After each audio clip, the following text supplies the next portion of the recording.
What is it? Hi, girl. I know, it's 1,000,000 degrees outside, isn't it, Coco? Hi, Midnight. Hi, Midnight. What is it?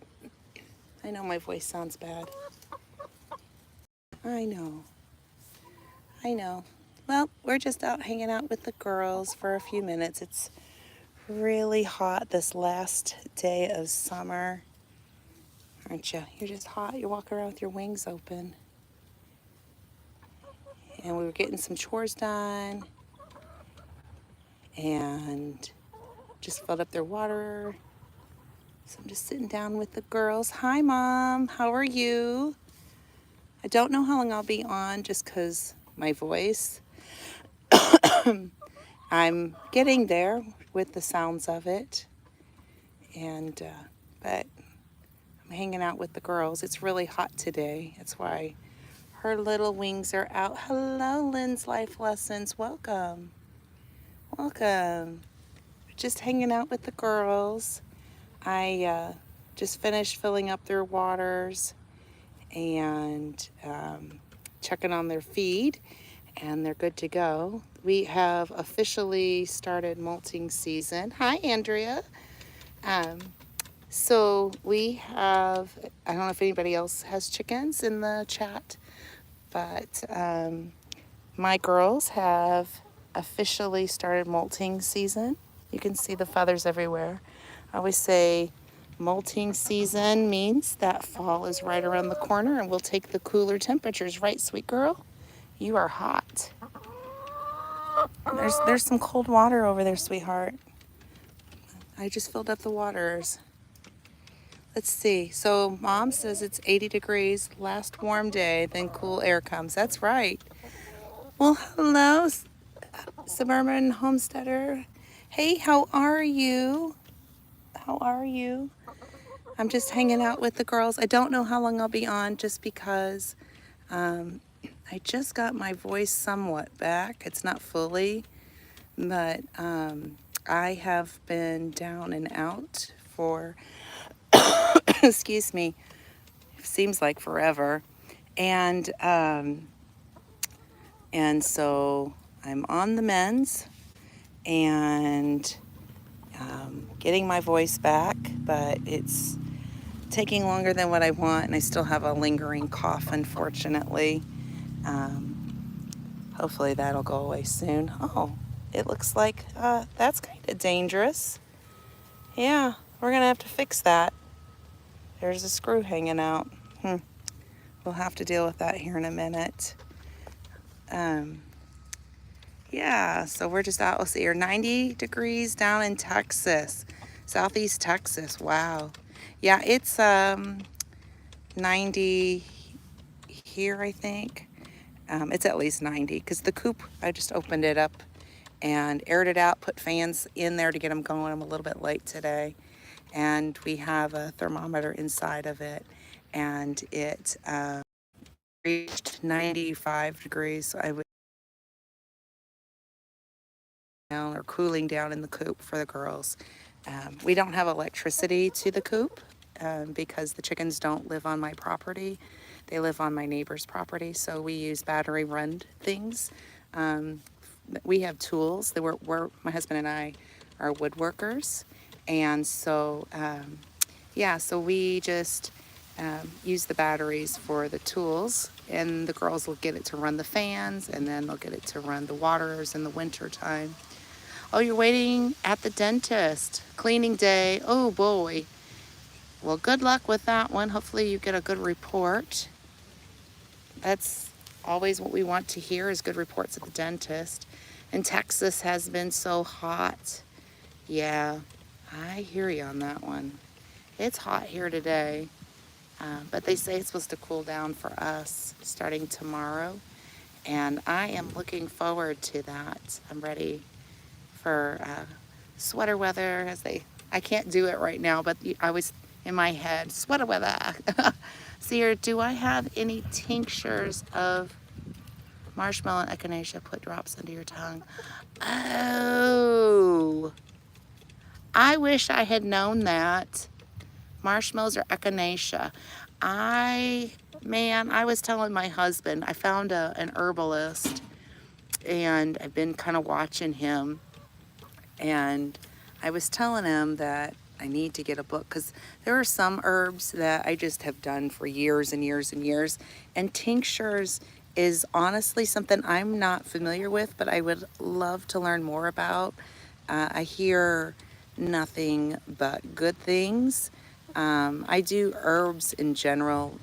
Mint is my favorite one. I'm a migraine sufferer, so also my stomach kind of starts to bother me, so I'll brew up some mint, and and then I had some lemon balm tea too, and that helped with the coughing when it was pretty bad. It didn't take it away, but it certainly helped. Let's see here. So it stopped your cough. Okay.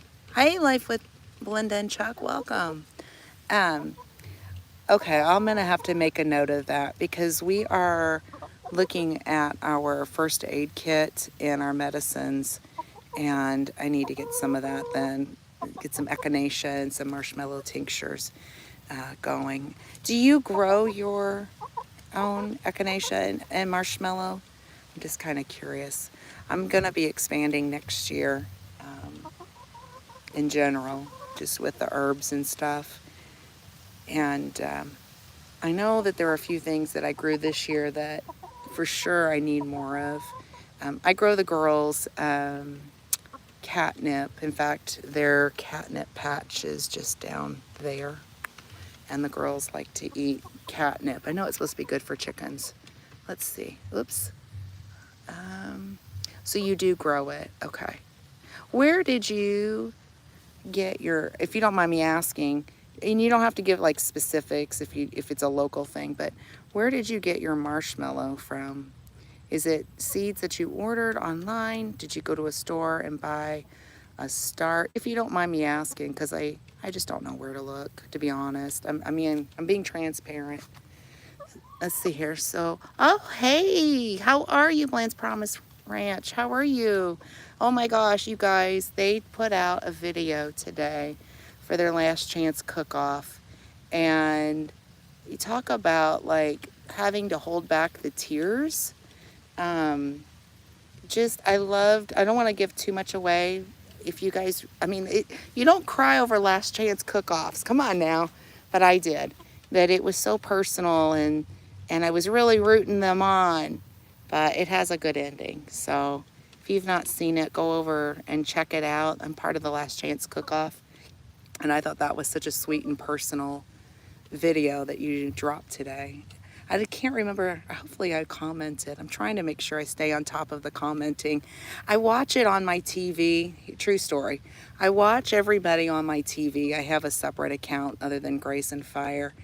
And that way it gives you guys a little bit more watch hours. But the only thing you can do on a TV is just hit the like button or the dislike, which, why would you hit dislike? But anyhow, so, and then I can watch the chat, and that's it. I can't interact with the chat. So I try to go back and get my phone.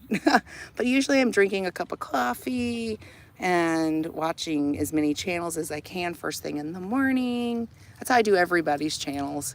I get up and I just get a cup of coffee and I kind of start making my way through it while I'm having breakfast and having my peace in the morning.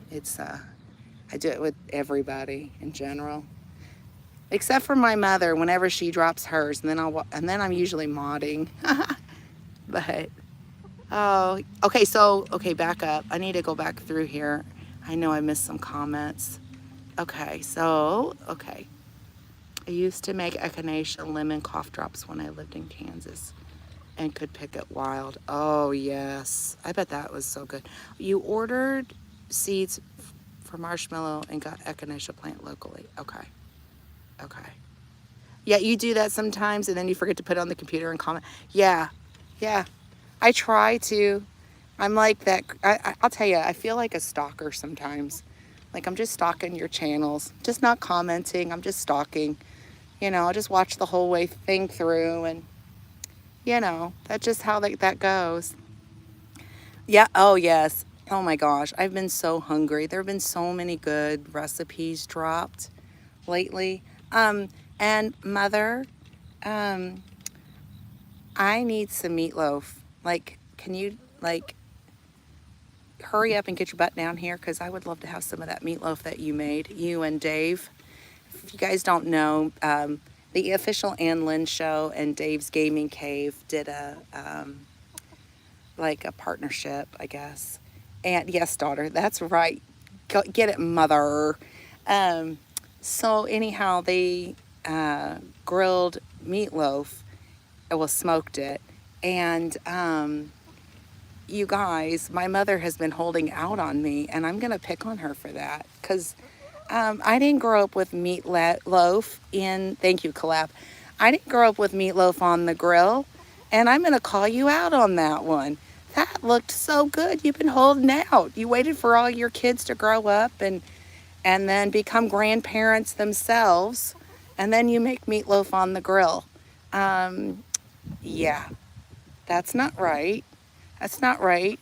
Maybe you need to come down here and see your great grandbaby and make us some meatloaf. Hey, gathered together homestead, welcome. Um, oh, I just pick on my mom just because I love being with her. It was Dave's idea. How come I'm not surprised that's Dave's idea? Dave's, but that's okay. That's okay. We just need you to come down here. I'm just trying to find any reason. So meatloaf, hey, that looked really good. I could, you know, mom, I mean, you could come down here. For those who don't know, my mom lives like 500 miles away or more.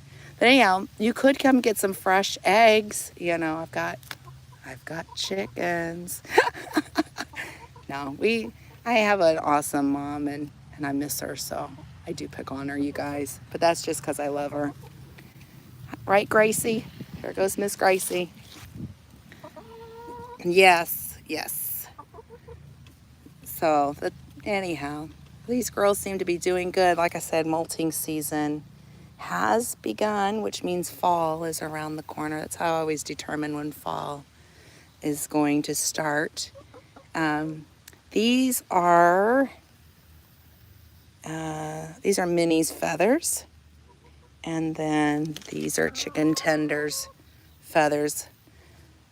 So, and then I think midnight has begun, obviously, and Tweety has too.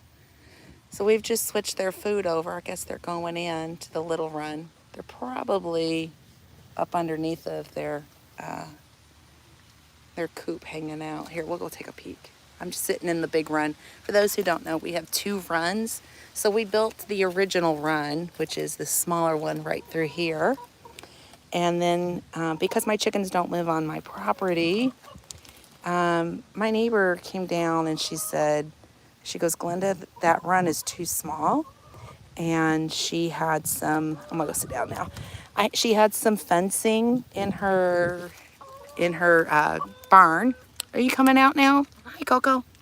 And so she said, just get some T-post and make their run bigger because you need more space. This was, learning. I didn't grow up with chickens. My husband's job was not conducive of that. He was in the service, for those who don't know.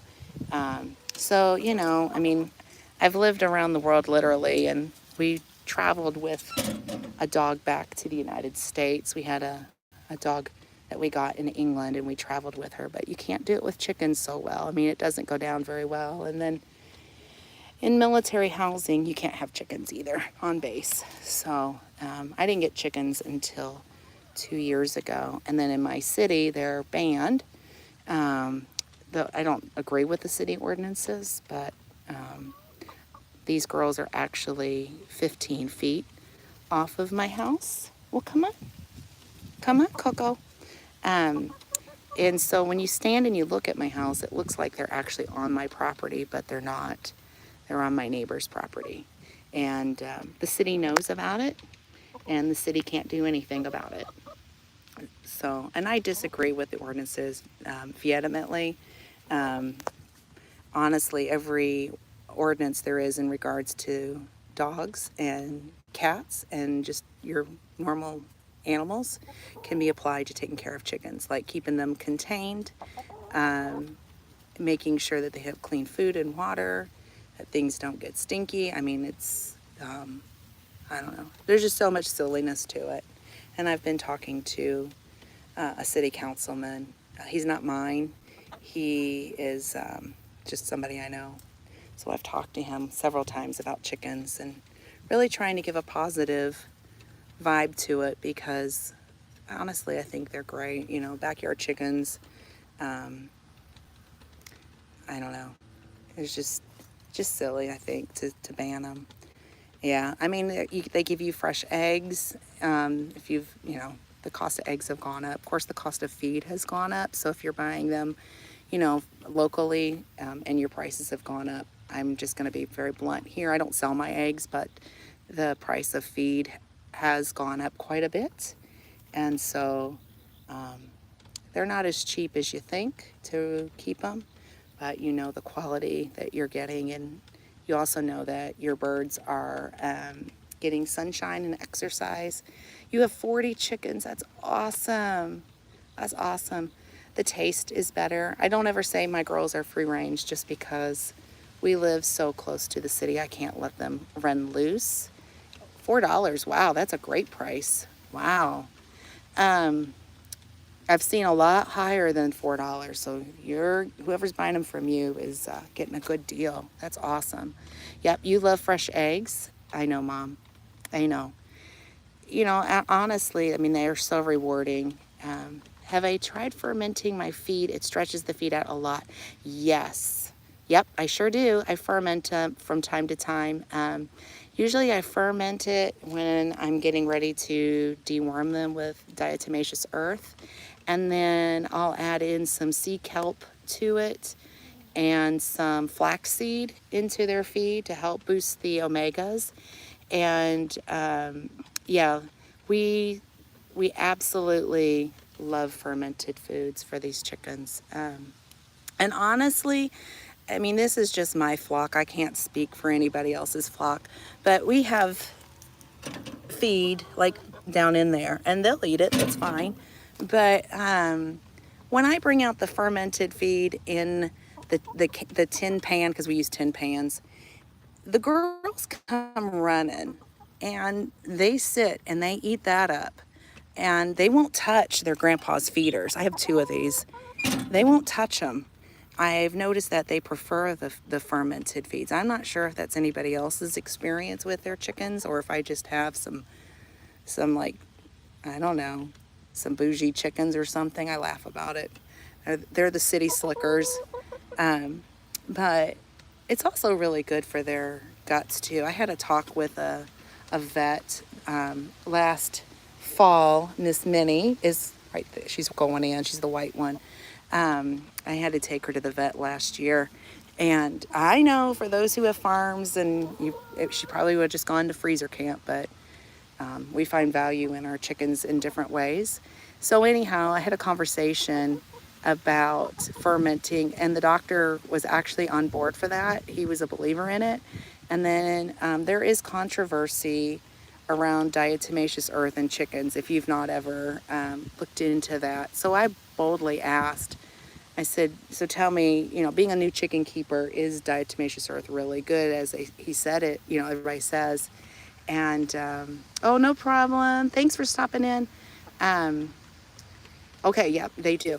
And so anyhow, he said, basically, he tells all his patients that he has a doctor, another veterinarian that has been doing this for his chickens older than what he's been alive.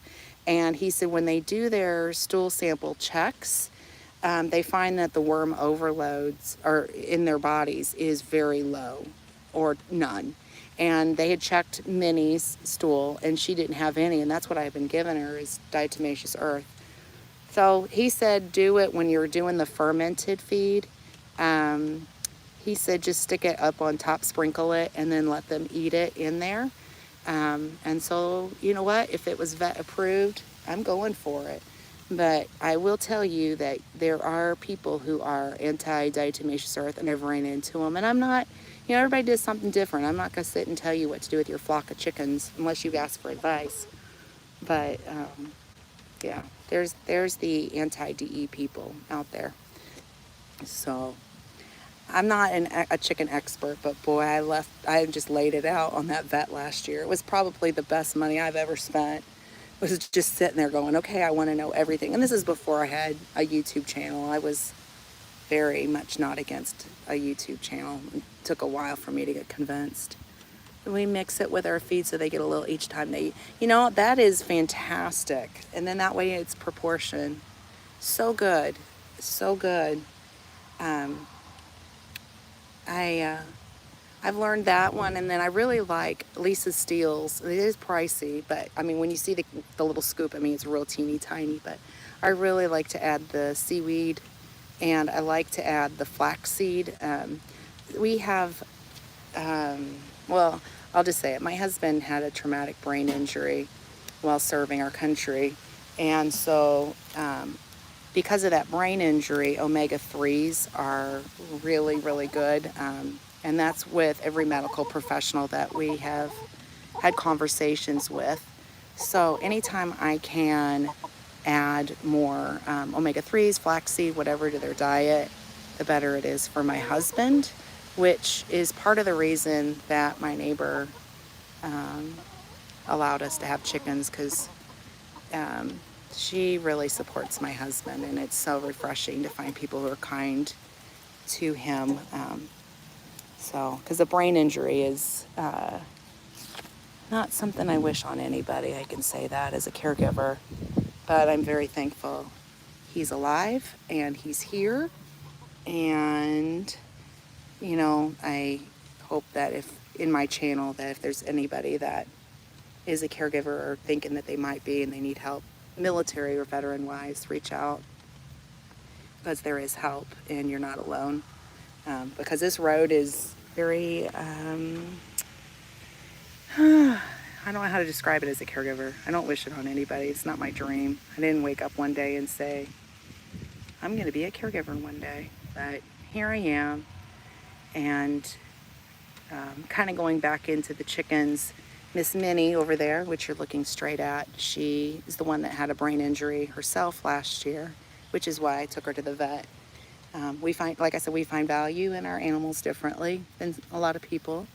But this is my husband's favorite bird, and she runs to him every time he comes out. He'll say, Minnie, Minnie, Minnie, Minnie, Minnie, and she runs to him and she'll talk to him. She won't do it to me or anybody else. She just does it to my husband. So, of course, we had her fixed up, and she was walking backwards this time last year, and she made a full recovery. She just needed some time and a little bit of medicine, which is what we did.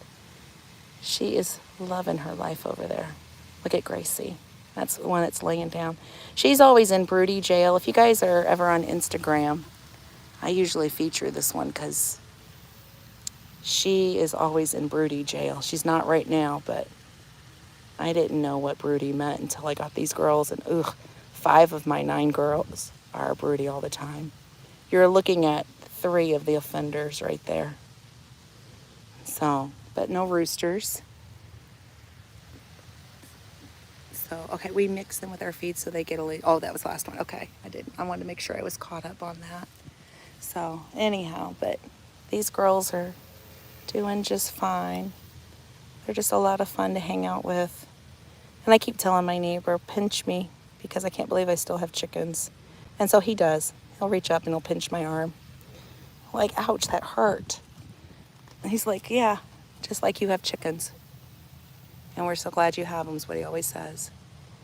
So they have 2 flocks up there at his farm. I live right next to a farm. I mean, the girls are on the farm. So technically there's 3 flocks on the property. But this is my flock. So these girls are been a lot of fun. I've learned so much. I mean, it's weird how animals can do that for you. I think the only other thing I would love to have, and I can have them in the city, because Indiana, the governor a couple years ago changed those rules in the state, but I'd love to have bees. That is actually a dream of mine, but I am so nervous about that one. So I gotta find maybe a beekeeper club or something and have that conversation because that's on my radar. I'd love to have some local honey, and the fact that I have a garden and chickens, it'd be nice to have the bees to make the full circle. I don't know if anybody has them or doesn't have them, but yeah, it would be a dream of mine. That's like next on the radar. I do one thing at a time. When you're homesteading, you don't have to rush it all. I've been doing this for 10 years. Um, so it's okay. Do a little here and a little there. And then you get there. But, well, I'm going to get off of here. It is really, really hot. As you can see, the girls are over here breathing kind of heavy. So I'm going to get them some extra water, make sure that they're taken care of since it's our last day of summer. And you guys, you have a wonderful day. We'll catch you next time.